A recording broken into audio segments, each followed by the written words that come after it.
time every heart of man to wish each other well.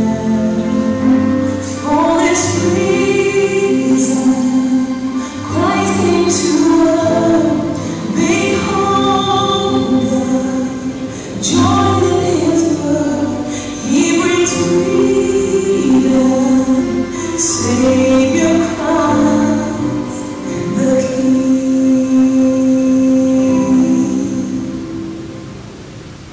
For God so came to us one night that we might have salvation, and that to nations we proclaim the blessed reign of Jesus. For this reason, Christ came to earth. Behold, joy in His birth. He brings freedom. Savior Christ, the King. And in our hearts then praises be heard. Hallelujah. The power in His word. Let everyone know. Savior Christ, the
Father God, your great love has sustained us. Your care for us has enlivened us. Your word has inspired us. So God, as faithful children, we give back all the blessings that you have bestowed upon us, knowing that all of this came from you. Praying, Lord, that this be used in the ministries of your church, so that more people hear you and be converted to your heart. In Jesus' name we pray. Amen.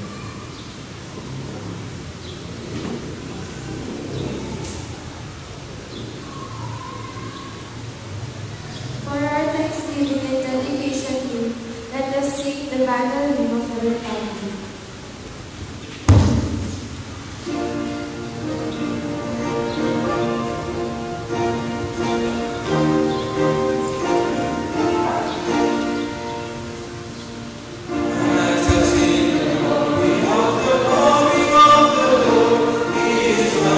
Of the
God who created the heaven and the earth,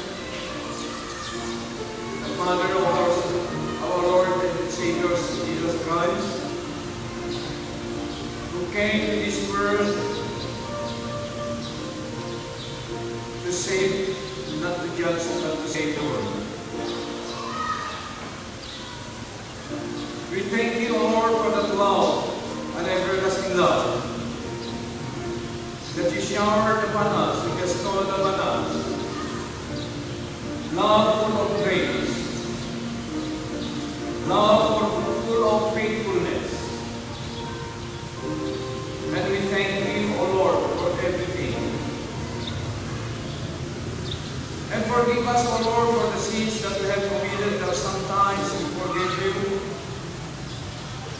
that sometimes we are so selfish, that sometimes we are so self-centered, and that sometimes that we are so greedy, that we don't want, our Lord, to share the blessings that you have showered us. But we thank you, Lord, for the words of our Lord Jesus Christ, that he was naked and he clothed, that he was in prison and we visited him, that he was sick and we cared for him, and everything, O Lord, he showed us, O Lord, that we should do the things we should to our brothers and sisters in this world. Not to be selfish about love and grace that you have bestowed upon us. That we should all give what is due to our brothers and sisters. Alam namin, Panginoon Diyos, na kung minsan napakadamot namin sa lahat ng bagay dito sa mundo na iniisip namin lang ang aming mga sarili. Pero pinapakita sa amin ng iyong puto na lahat si Yesu Cristo na nandito siya, ay hindi niya pinagdamot lahat ng bagay. He came to heal. He came to let the lame walk, to let the blind see, and cast the devils out from us, and free us from being oppressed of sin and iniquity. Maraming salamat, Panginoon Diyos, dahil pinakita niyo, Panginoon Diyos, ang isang pag-ibig na dapat namin maramdaman at ibahagi sa aming kapwa. Dapat ibahagi namin sa aming kapwa, hindi lang sa aming pamilya, kundi lahat ng taong dumadaan sa aming harapan, sa aming tagiliran, sa aming talikod, Panginoon Diyos. Sila man ay puti, sila man ay itim, sila man ay iba't ibang lahi sa mundo ito, ay sila rin ang aming mga kapatid. We could remember, Lord, and we can recall the Good Samaritan, the parable of Jesus Christ, na hindi niya pinagkain, Panginoon Diyos, ang dapat ibigay sa isang Hudyo. Ang Hudyo ang Samaritano araw ay magkalaban, pero hindi niya tinitignan ang mga bagay na yan, kundi pinakita niya, Panginoon Diyos, ang dapat lang gawin ng isang tao sa kanyang kapwa. Kaya, Panginoon Diyos, maraming salamat sa mensahe binigay niyo sa amin, nakagaya ng ginawa ng aming Panginoon Jesus, na siya ay mabalik. At Panginoon Diyos, tulungan po ninyo kami sa mga dapat namin gawin sa aming paghahanda sa kanyang pagbalik. Na ang kanyang pagbabalik ay napaka-importante sa amin, dahil ito ay magiging magtagumpay. At hindi lang magtagumpay siya lang ang magtagumpay, kundi kami ang inyong mga anak na nanalig, sumasampalataya at tanumpahan sa iyo. Kaya Panginoon Diyos, maraming salamat. Hindi namin alam, Panginoon Diyos, kung paano namin i-express ang aming pasasalamat sa iyo. But Lord, touch our hearts, our spirits, that we come unto Thee as we draw ourselves unto Thee, O Lord, that we could feel Your presence, we could feel Your manifestation, and we could see the revelation of Your love through Your Son, Jesus Christ, at the time that we are preparing ourselves for His second coming. Panginoon Diyos, maraming nakakakasikip sa amin dito sa mundo, Panginoon Diyos. Nakakaroon kami ng sama ng loob sa aming kapwa. Nakakaroon kami ng sakit sa aming mga sarili, Panginoon Diyos, dahil sa mga bagay ito na kailangan ninyo, na kailangan ka namin. In preparation for the second coming of Your Son, Jesus Christ, O Lord, teach us, Lord, and prepare us. Give us, O Lord, these signs that we should focus our eyes to Your Son, Jesus Christ. At dapat namin gawin, Panginoon Diyos, ang mga bagay na dapat namin gawin, lalo-lalo na ang mga may sakit itong oras na ito, Panginoon Diyos. Meron mga tao dyan na paralyzed for 80 years. Meron dyan tao mga paralyzed for few days only. At nakakaawa po sila, Panginoon Diyos. Meron yung nagkakasakit na iba-ibang klaseng sakit dito sa mundo, O Lord. And Lord, we ask You to touch our hearts, our soul, and say Your words that they will be healed. And we claim it in the name of Your Son, Jesus Christ, that they will be healed. We are praying for Sami Kuntalili. We are praying for Pia Gabisamis. We are praying for yung mga ibang tao, Panginoon Diyos. Lalo-lalo na si Pia, Panginoon Diyos, na 18 years siyang paralyzed. At hindi namin alam kung paano siya alagaan ngayon dahil nawala na ang kanyang asawa. Ang kanyang anak na nagtatrabaho ngayon. Kung paano, Panginoon Diyos, alagaan. Pero wala, Panginoon Diyos, ang naiiwan. Dahil hindi po natin yung kami, iiwan kami ng mabayan. So we ask, O Lord, from Your heart, O Lord, that You touch Pia, Lord, that she will be healed. As we say, Sami Kuntalili, Lord. Si Mrs. Ginano, Panginoon Diyos, na gusto rin niyang pumunta nito para manampahan sa iyo. Panginoon Diyos, hinihingi namin ang iyong healing power. Lalo, mga kapatid namin pang iba, kailangan po nila ang iyong paghimo sa kanilang mga katawan para sila ay gagawin. Panginoon Diyos, ipinapanalangin namin ang iba't-ibang aktibidades na itong church nito. The finalization of the list of officers of this church sa Sabado, Panginoon Diyos. Lead us, O Lord, yung lay leadership and nominations kung paano pipiliin ang mga mamumuno sa iglesia na ito. At pinapanalangin din namin, Panginoon Diyos, ang church conference namin sa linggo. Nawa ay iyong presensya, ay iyong Espiritu Santo ang bibigyan sa amin ng karunungan. Lalo na sa aming DS na siya ang mamumuno sa church conference na ito.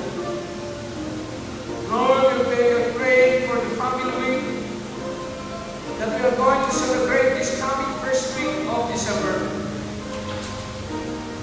Kayo po, Panginoon Diyos, isa at lumikha ng isang pamilya sa pamamagitan ng anak ng Eva. At gusto namin, Panginoon Diyos, na ang pamilya, lahat ng members, Panginoon Diyos, na iglesia nito, na may pamilya, Panginoon Diyos, ay naramdaman nila ang pag-ibig ng isa't isa. At ang trust ng isa't isa, Panginoon. We are celebrating, we are preparing ourselves, O Lord, for this Advent. Lalo na, Panginoon Diyos, mga morning watch services namin, starting December 16 hanggang 24. Panginoon Diyos, yung presensya, O Lord, you touch the speakers, yung group na mahahawak ng mga services dito, Panginoon Diyos, ay kailangan kanila. Panginoon Diyos, paramdam mo sa kanila, Panginoon Diyos, ay yung presensya. Sa hindi na, Panginoon Diyos, gagawin nilang pagsindi sa isang mga services dito, kundi sa lahat ng kanilang buhay, Panginoon Diyos, ang paramdamin nila ang iyong presensya. And you are praying also, Panginoon Diyos, ang Christmas Institute na gaganapin sa pangalan. Panginoon Diyos, mas pasahan at pagpalain niyo ang kabataan na sila ang next generation namin dito, Panginoon Diyos, sa aming iglesia, sa lahat ng iglesia dito sa mundo.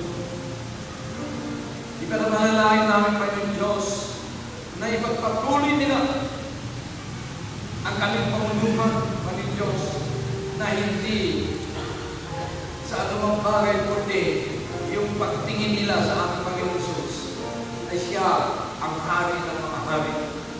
Siya ang Panginoon ng mga Panginoon. Na siya ang lahat, ang aming tagapagligtas. Kaya Panginoon Diyos, pinapanalangin namin ang buong iglesia ng Bayambong. Buong iglesia ng lahat ng distrito at our conference at Battle of Eastern. And we are also praying for our bishop na nagkaroon siya ng trust you, Lord. Touch his heart, O Lord. Touch every vein in his body. Na sana iluluwag lahat yun para yung pagbomba ng dugo pa rin ng Diyos ang kanyang puso. It will be well distributed to the whole body by the Diyos. Alam namin, walang imposible sa iyo. We are praying for Teacher Joyce na siyang nag-asawa niya na nag-aalaga sa kanya na ito. Lord, we are praying for everything na sa iyong paggamit sa aming obispo ay maramdaman din namin ng Diyos ang mga dapat namin gawin at gawin sa aming gawa. Panginoon Diyos, maraming salamat, lalo na Panginoon Diyos, sa iyong pagpapatawad ng aming mga kasalanan dahil hindi po namin alam ang aming ginagawa. And we praise you, and we thank you, and we are so grateful to you, O Lord, for the forgiveness you bestowed upon us. In the name of Jesus Christ, we pray. Amen.